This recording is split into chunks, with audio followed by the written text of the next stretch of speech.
வாழ்க வையகம், வாழ்க வையகம், வாழ்க வளமுடன். குரு வாழ்க, குருவே துணை.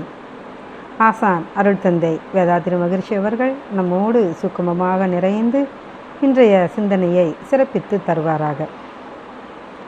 இன்றைய சிந்தனையாக அருள்நிதி ஆர் தனசேகர் ஐயா எழுதியுள்ள அன்னை லோகாம்பாள் ஒரு சகாப்தம் என்ற புத்தகத்திலிருந்து 6வது பகுதியை நாம் பார்க்க இருக்கிறோம். முன்னதாக மாக்கொல்லமாய் விளைந்த மதிவிருந்து எப்படி வந்தது அப்படிங்கிறத நாம் போன பதிவில் பார்த்தோம். இன்றைக்கு சாயம் போடுவதில் நிபுணத்துவம் பெற்ற அன்னை அப்படிங்கிற தலைப்பு கொடுத்துருக்காங்க. மகரிஷியும் அன்னையும் நூல் தேர்ந்தெடுக்கிறதுல மிகவும் கெட்டிக்காரர்கள். அதன் தரத்தை இருவரும் தொட்டு பார்த்தே சொல்லும் அளவிற்கு அனுபவசாலிகளாம். மகரிஷி லுங்கி வியாபாரம் செய்த பின்னாடி அஜந்தா சாயச்சாலை அப்படிங்கிற சாயம் போடும் தொழிற்சாலையை 1960ஆம் ஆண்டில் ஆரம்பித்தாங்க. கூடுவாஞ்சேரியில் உள்ள திருவள்ளுவர் வீதி மற்றும் செங்குட்டுவன் வீதியில் சாய தொழிற்சாலை இயங்கிக்கிட்டு இருந்தது. மகரிஷியின் பச்சை நிறம் மிகவும் பிரபலம் வாய்ந்தது.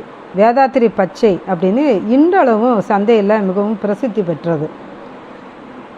அந்த காலத்தில் பிரபலமான லுங்கி வியாபாரம் சிலையை செய்யக்கூடிய கிப்ஸ், சங்குமார்க் நிறுவனங்கள் மற்றும் மௌலானா மகரிஷியின் வாடிக்கையாளர்களாக இருந்தாங்க.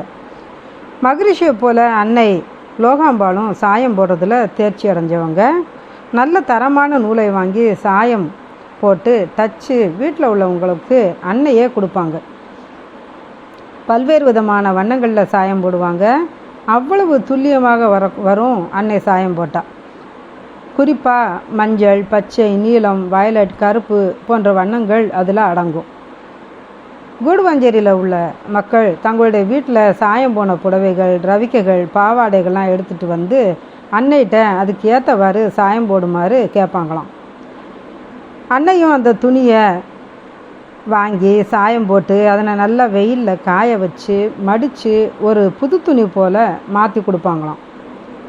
அன்னை அவர்கள் ஒரு முறை சாயம் போட்டால் மறுபடியும் சாயம் போட வேண்டியதில்லை. துணி கிளியிற வரைக்கும் சாயம் அப்படியே இருக்கும். நிறைய ஏழை வீட்டு பெண் பிள்ளைகள், அதாவது ஒரு வீட்டில் 2-3 பெண்கள் இருக்கக்கூடிய வீட்டில் அக்காவின் துணியை தங்கை அணிகிறது வழக்கம். அப்படி அணியும் போது சாயம் போன, கிழிஞ்ச, ஒட்டு போட்ட துணிகளை அன்னையே கேட்டு வாங்கி சாயம் போட்டு கொடுப்பாங்களாம். ஒட்டு போட்டது தெரியாத அளவுக்கு அவ்வளவு நேர்த்தியாக சாயம் போட்டு கொடுப்பாங்களாம். அந்த குழந்தைகள் புது துணி கிடச்சது போல் மகிழ்ச்சி அடைகிறத பார்த்து அகமகிழ்ந்து போவாங்களாம் அன்னை லோகாம்பாள் அவர்கள். ஏழை குழந்தைகளுக்கு தானே மனமு வந்து இலவசமாகவும் இயன்றவர்கள்ட்ட சிறு தொகை வாங்கிக்கிட்டும் இந்த சேவையை அம்மா செஞ்சுட்டு வந்திருக்காங்க. அந்த காலத்தில் சாயம் போடுறதுக்கு 6 அடி நீளத்தில் 2 பக்கமும் மரக்கம்புகளை நட்டி வச்சு நூலை கட்டுவாங்க. அந்த பாவு நூலில் 1 அடி விட்டு 1 அடிக்கு வாழை மட்டை அல்லது பிளாஸ்டிக் பேப்பர் வச்சு கட்டுவாங்க. சாயம் போட்டதுக்கு பிறகு அந்த வாழை மட்டை அல்லது பிளாஸ்டிக் பேப்பரை பிரிக்கணும். அதை கட்டாரி அப்படின்னும் சொல்கிறது உண்டு. அதற்கு அப்புறம் 6 அடி நீளமுள்ள பாவு நூலுக்கு சாயம் போடுவாங்களாம். அந்த பாவு நூலில் 1 அடி விட்டு 1 அடிக்கு வாழை மட்டை அல்லது பேப்பர் வச்சு கட்டணுமா. அதுக்கப்புறம் சாயம் போடுவாங்களாம். சாயம் போட்ட பிறகு வாழை மட்டையை பிரிச்சிடணும். இது எல்லாத்தையும் அன்னை அவர்களே ரொம்ப நேர்த்தியாக செய்வாங்க. அதற்கடுத்ததாக குழந்தைகளை சிறுசேமிப்பிற்கு ஊக்குவித்த அன்னைங்கிற தலைப்பில் கொடுத்துருக்காங்க. அன்னை அவங்க அனைத்து வேலைகளுக்கும் லட்சுமி அம்மாளும் ஞானாம்பிகையும் அவருடைய உடன் பிறந்தவங்களும் சேர்ந்து உதவி செய்வாங்க. அன்னையோட தம்பி திரு பாலசுப்ரமணியம் அவர்களுடைய மகள் சங்கமித்திரை இன்னும் சில உறவுக்கார குழந்தைகளும் அங்கே அன்னையிடம்தான் வளர்ந்தாங்க. அவங்களுக்கு கட்டேரி பாகு அப்படிங்கிற கலையை கற்றுக் கொடுத்தாங்க. அவங்களும் சேர்ந்தே வேலையில் உதவி செய்வாங்க. பிள்ளைகள் அனைவரும் வேலை செஞ்சு முடித்த உடனே அன்னை அவங்களுக்கு 10 பைசாலேருந்து 50 பைசா வரைக்கும் கொடுப்பாங்க. வாழை மட்டையை கட்டுறதுக்கு 10 பைசாவும் அதை பிரிக்கிறதுக்கு 50 பைசாவும் கொடுப்பாங்க. அன்னை ஒவ்வொரு பிள்ளைக்கும் ஒரு உண்டியல் வாங்கி கொடுத்து அந்த காசை அதில் சேமிக்க சொல்லுவாங்க. பிள்ளைங்களும் ரொம்ப சந்தோஷமாக அந்த காசை சேமிப்பு உண்டியலில் சேர்த்து விழா காலங்களில் தமக்கு தேவையான பொம்மைகளை வாங்கி விளையாடி மகிழ்வாங்க. பிள்ளைகளுக்கோ தம் உழைப்பின் மூலமாக கிடைத்த வருவாயில் வாங்கின பொம்மைகளோட விளையாடுறதுல ஒரு பெருமிதம் இருக்கும். அன்னையின் ஒவ்வொரு செயலிலும் ஒரு கருத்து இருக்கும்.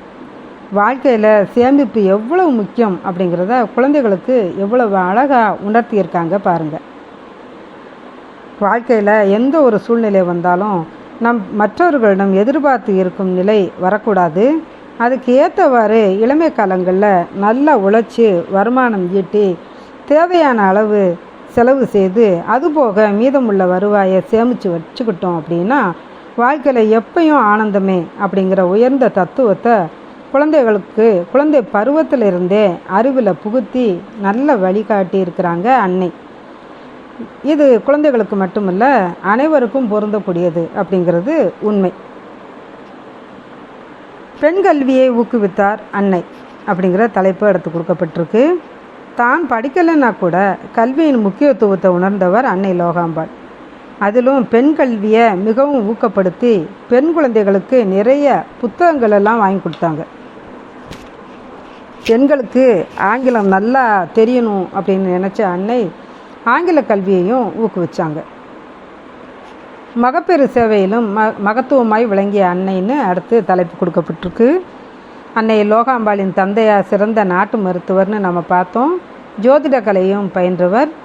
அன்னைக்கு தான் வளர்ந்த மரபின்படி இயற்கையாகவே மருத்துவம் பார்க்கக்கூடிய திறமை இருந்தது. தனது தந்தையிடம் நாட்டு வைத்திய முறைகளை கற்று தேர்ந்திருந்தாங்க.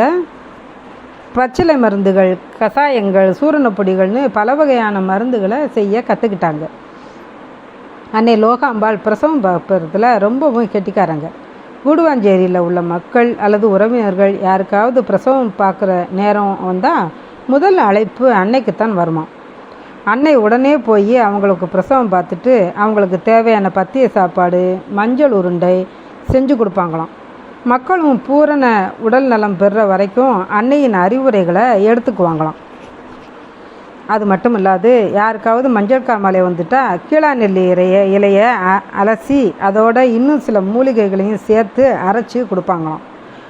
மஞ்சள் காமாலை காணாமல் போயிடும். மகள் ஞானாம்பிகையின் பிள்ளைகளாகிய தன் பேர குழந்தைகளை சிறு வயதில் இருக்கும்போது ஒவ்வொரு சனிக்கிழமையும் நல்லெண்ணெய் தேய்ச்சி நீர் ஊற்றி விடுவாங்க. அன்னையே ஒரு பச்சிலை மருந்தை தயார் செய்வாங்க. குளித்து முடித்த உடனே எல்லாருக்கும் அந்த பச்சிலை மருந்தை கண்டிப்பாக கொடுத்துருவாங்க. சாப்பிட்டே ஆகணும். அதில் வேப்பங்கொழுந்து, நொச்சி கொழுந்து, ஆடாத்தொடா இலை கொழுந்து, இன்னும் சில மூலிகை செடிகளையும் பறித்து அரைச்சி உருண்டை பண்ணி தன்னுடைய பேர குழந்தைகளுக்கு கொடுப்பாங்க. அந்த பச்சிலை மருந்துகளை சாப்பிட்டா வயிற்றில் உள்ள சிக்கல்கள், பூச்சிகள், வாயு தொந்தரவுகள் எல்லாமே சரியாயிடும்.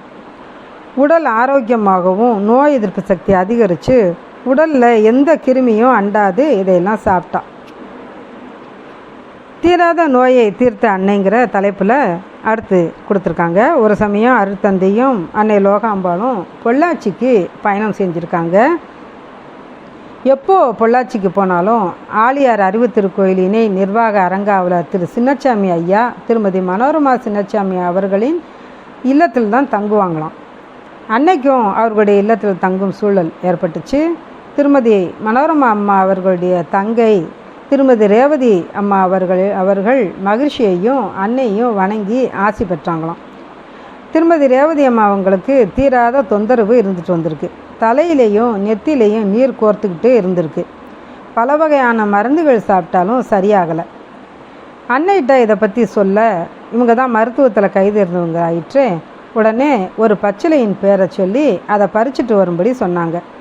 மனோரமா சின்னச்சாமி அம்மா அவங்க வீட்டில் வேலை செஞ்சிட்டு இருந்த ஒருத்தரை அவங்க தோட்டத்துக்கு போய் பச்சிலை பறிச்சுட்டு வரும்படி சொன்னாங்க. பச்சிலையும் வந்தது. அன்னை அவர்கள் அந்த பச்சிலை எடுத்து திருமதி ரேவதியின் மூக்கில் விட்டு ஒரு முறை மூச்சை நல்லா இழுக்க சொன்னாங்க. உள்ளிருந்த கெட்ட நீர் எல்லாமே ஒரு நொடியில் மூக்கின் வழியாகவும் வாய் வழியாகவும் வெளியே வந்துருச்சு. திருமதி ரேவதி அவர்களுக்கோ பெரிய பாரம் தீர்ந்த மகிழ்ச்சி. அன்னைக்கும் மகிழ்ச்சிக்கும் தன்னுடைய பணிவான நன்றிகளை தெரிவிச்சுட்டு மகிழ்ச்சியோட வீட்டுக்கு போனாங்களாம். இதுபோல் அன்னை தன் மருத்துவத்தின் மூலமாக எத்தனையோ பேர்களின் நோய்களை தீர்த்திருக்காங்க. மீதி உள்ள நிகழ்வுகளை நம்ம அடுத்த பகுதியில் பார்க்கலாம். இத்துடன் இந்த சிந்தனையை நிறைவு செய்து கொள்வோம். வாழ்க வளமுடன்.